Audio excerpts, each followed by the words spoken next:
Hello everyone, स्वागत है आप सभी का फिर से एक हमारे नए वीडियो में।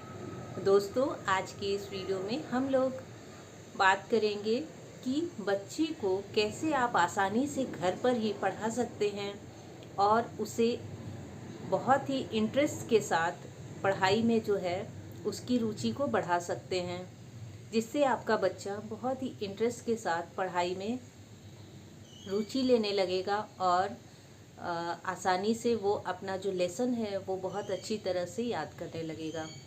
दोस्तों, आज की इस भागदौड़ बड़ी दुनिया में किसी के पास टाइम नहीं है। सभी अभी के टाइम में जो है हस्बैंड और वाइफ दोनों ही वर्किंग हैं। तो ऐसे में होता ये है कि बच्चे को या तो पेरेंट्स ट्यूशन लगा देते हैं या घर पे भी रहते हैं तो उन्हें खुद ही कहते हैं कि जाओ बेटा या बेटी जो भी है, जाओ पढ़ने बैठो, अपना होमवर्क कर लो। बेसिकली पेरेंट्स का यही टोन होता है कि बेटा तुमने होमवर्क किया या बेटी तुमने होमवर्क किया, जो भी उनका नाम है, उससे सिर्फ आप उसके होमवर्क के बारे में ही पूछते हैं। और जैसे कि होमवर्क हो गया तो उनका एक टास्क, उनका पढ़ाई कंप्लीट हो गया। ऐसे में जब आप इस तरह से बच्चे को बोलते हैं तो उसके दिमाग में भी यही बैठ जाता है कि पढ़ाई का मतलब सिर्फ होमवर्क कर लेना है। मेरा होमवर्क हो गया, ट्यूशन का होमवर्क हो गया, स्कूल का होमवर्क हो गया, डैट मीन्स मेरी पढ़ाई कंप्लीट हो गई। इस तरह से आपका बच्चा जो है वह पढ़ाई में आगे नहीं निकल पाता या तेज़ नहीं निकल पाता। तो ये सब प्रॉब्लम्स को कैसे आसानी से सॉल्व करें, और दोस्तों बहुत ही आसानी से आप इन सब को सॉल्व कर सकते हैं, बहुत ही इजी तरीके से सॉल्व कर सकते हैं थोड़ी सी एफर्ट लगाकर। तो चलिए जानते हैं कि हम लोग ऐसा कैसे कर सकते हैं। टिप नंबर 1, जब भी आप अपने बच्चे को पढ़ने के लिए बोले, जब भी वो स्कूल से आ जाता है, अगर उसके पास कोई ट्यूशन नहीं आपने लगा रखा है तो भी कोई बात नहीं, और अगर ट्यूशन लगा रखा है तो उसे स्कूल से आने के बाद खाना खिलाकर प्रॉपर रेस्ट करने दें और ट्यूशन का टाइम होने पर ही उसे जगाएं और ट्यूशन जाने के लिए भेजें। दूसरी बात, जब बच्चा ट्यूशन से आ जाता है तो उसे फिर घर पर थोड़ी देर खेलने दें और उसके बाद एक निश्चित समय के लिए खेलने दें। ऐसा नहीं कि बच्चा खेल रहा है तो बस खेल ही रहा है, ऐसा नहीं करना है। उसे एक निश्चित टाइम के लिए खेलने दें और उसके बाद उसे खुद के साथ पढ़ने के लिए बैठाएं। और अगर उसका ट्यूशन नहीं है तो स्कूल से आने के बाद उसे रेस्ट करने दें और उसके बाद शाम के वक्त आप उसे थोड़ा सा खेलने दें और उसके बाद अपने साथ उसे पढ़ने के लिए बैठाएं। अब इसमें ज़्यादातर लेडीज़ और जेंट्स यही कहेंगे कि हम अपने साथ कैसे बैठा सकते हैं, हम तो खुद बिजी हैं।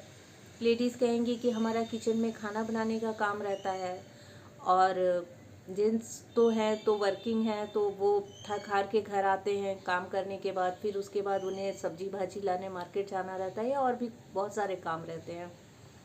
तो जो लेडीज़ वर्किंग हैं, जैसे कि घर पे आने के बाद जब किचन में खाना बनाती हैं, तब आप किचन में ही एक जगह बना लीजिए अपने बच्चे के लिए, मैट बिछा लीजिए या टेबल लगा लीजिए, जैसे भी अरेंज कर लीजिए, ताकि किचन में ही जब आप खाना बना रही हो तो आपका बच्चा भी वहीं पे आपके साथ पढ़ाई कर सके। या आप जो भी अपना ऑफिस वर्क कर रहे हैं उसके बगल में ही बच्चे का टेबल लगा लीजिए, वहीं पे अरेंज कर लीजिए, ताकि आपका बच्चा आपके साथ वहीं पे एडजस्ट हो जाए।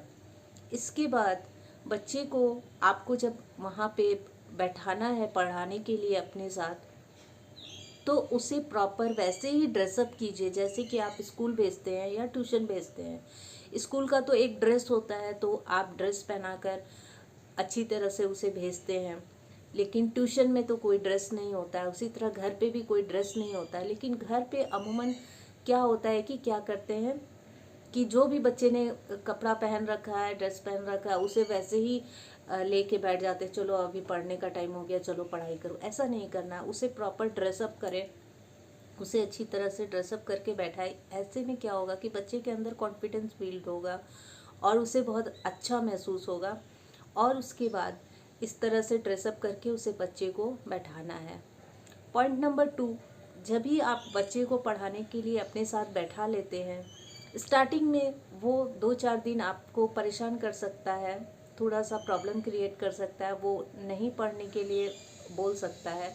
लेकिन धीरे धीरे वो उसको इसकी आदत हो जाएगी।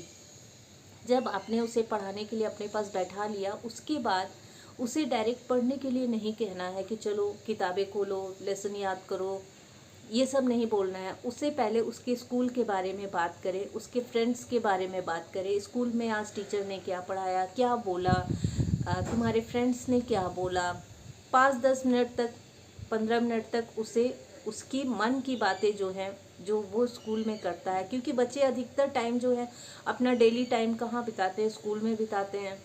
तो उन्होंने स्कूल में क्या क्या किया वो भी आपको पता चल जाएगा। और इस समय पर ही पूछे, या वो खेलने जाता है या ट्यूशन जाता है तो वहाँ की भी बातें इस तरह से आप उससे पूछ सकते हैं। उसके बाद इस तरह बात करने के बाद उसे कौन सा लेसन पसंद है उससे ये जान ले। उसे जो लेसन पसंद है स्टार्टिंग में आप वही पढ़ाना शुरू करें, और उसके बाद धीरे धीरे जो है आप दूसरे लेसन्स पर भी जाएं।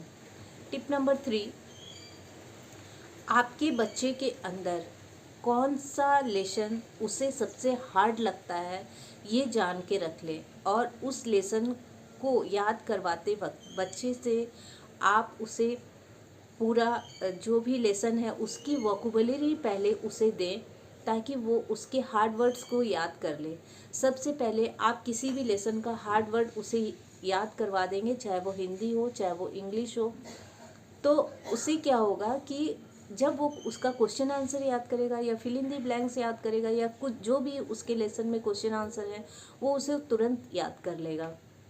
तो इस तरह से उसके हार्ड वर्ड को आप क्या कर सकते हैं, पेज में लिख करके वो जहाँ ब्रश करता है वहाँ भी चिपका सकते हैं, जहाँ उसका बेड है उसके आसपास भी उसे आप दीवार पर चिपका सकते हैं, जिससे कि उसकी नज़र उन वर्ड्स पे जाए। आप एक केजी कार्ड में बड़े बड़े लेटर्स में वहाँ लिख करके चिपका सकते हैं, जिससे कि उसे दिखाई दे और उसे वो हमेशा याद करे। इससे उसका रिवीजन ज़्यादा टाइम होगा, प्रैक्टिस ज़्यादा टाइम होगी, और बच्चा जो है हार्ड वर्ड को बहुत अच्छी तरह से याद कर लेगा। आप भी उसके लेसन को उसके साथ जो है उसके लेसन के बारे में जो है बातचीत करें, उसके बारे में चर्चा करें, जिससे कि बच्चे को अच्छा लगेगा और वो याद कर लेगा।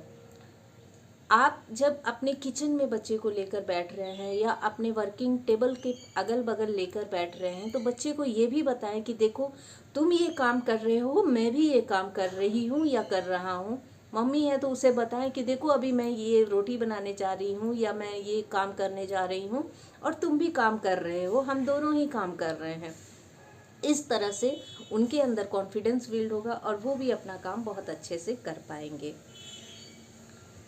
दोस्तों टिप नंबर 4 है कि बच्चे से हमेशा पढ़ाई के बाद उन्होंने क्या याद किया उसको पूछिए, या टाइम टू टाइम उससे क्वेश्चन आंसर, लेसन्स के सारे क्वेश्चन आंसर ये आप पूछिए। स्टार्टिंग में मत पूछिए, उससे 1-2 घंटे पढ़ने दीजिए और उसके बाद उसने क्या याद किया उसे सुनाने को कहिए।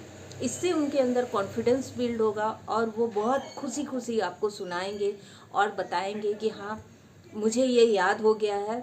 और जब वो सुना दें तो आप उनसे कहिए कि अरे वाह तुमने तो बहुत जल्दी कर लिया।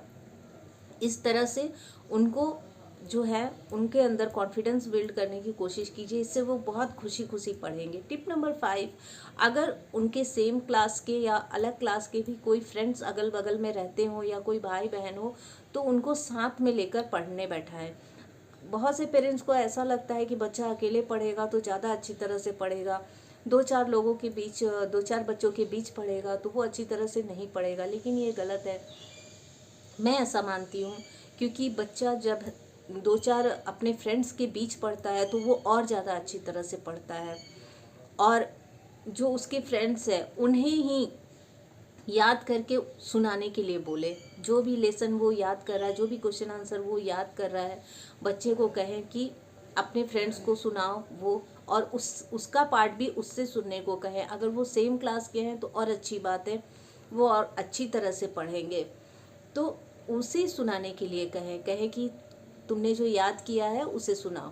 इससे क्या होगा कि उनके अंदर में वो बहुत ही अच्छी तरह से बच्चा जो है दूसरे बच्चे के साथ बहुत अच्छी तरह से बॉन्डिंग बना पाता है, और बहुत अच्छी तरह से आपका बच्चा जो है वो याद कर पाएगा। इस तरह से धीरे धीरे उनके अंदर आप टाइम टू टाइम देखेंगे कि बहुत अच्छी तरह से कॉन्फिडेंस बिल्ड हो चुका है और आपका बच्चा पढ़ाई में भी बहुत अच्छा हो गया है। दोस्तों, अगर ये वीडियो आपको काम की लगी हो तो मेरी चैनल को सब्सक्राइब कर लीजिएगा और बेल आइकन के बटन को भी प्रेस कर लीजिएगा, जिससे कि मैं ऐसी वीडियोस लाती रहती हूँ।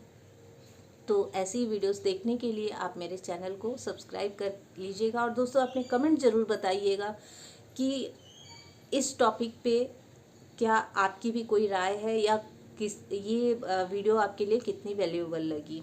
तो मिलते हैं नेक्स्ट वीडियो में, तब तक के लिए जय हिंद, वंदे मातरम।